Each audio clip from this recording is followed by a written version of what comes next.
विधान भवनाच्या गेटवरती खासदार राजू शेट्टी आणि कार्यकर्त्यांनी आंदोलन केलेलं आहे। शेतकऱ्यांच्या विविध मागण्यांसाठी स्वाभिमानी शेतकरी संघटनेचं हे आंदोलन पाहायला मिळतंय।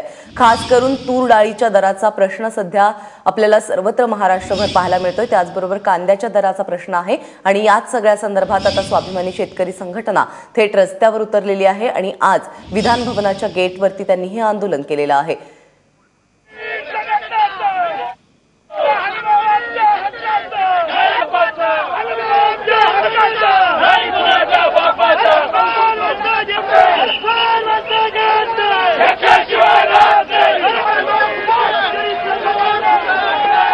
तर राजू शेट्टींसह अनेक कार्यकर्ते आता पोलिसांच्या ताब्यात आहेत। विधान भवनामध्ये हे आंदोलन पाहायला मिळतंय। विधान भवनाच्या गेटवरती हे आंदोलन पाहायला मिळतंय।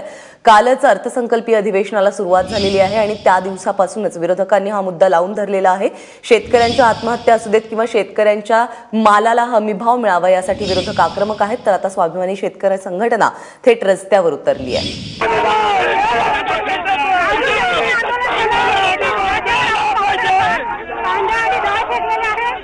स्वाभिमानी शेतकरी संघटनेने आंदोलन केले।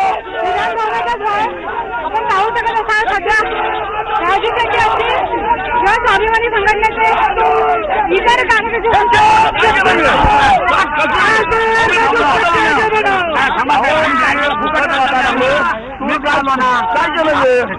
मी फुकट वाटायला लागलोय।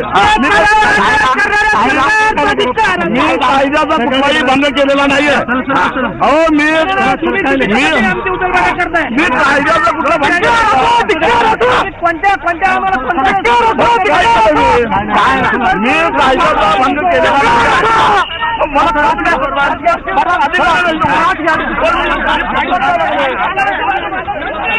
ही स्वाभिमानी शेतकरी संघटनेने हे आंदोलन केलं आहे। आपण पाहतोय कांदा असेल किंवा डाळ असेल ही रस्त्यावर पडली होती आणि इथे स्वाभिमानी शेतकरी संघटनेचे जे कार्यकर्ते होते ते बसले होते।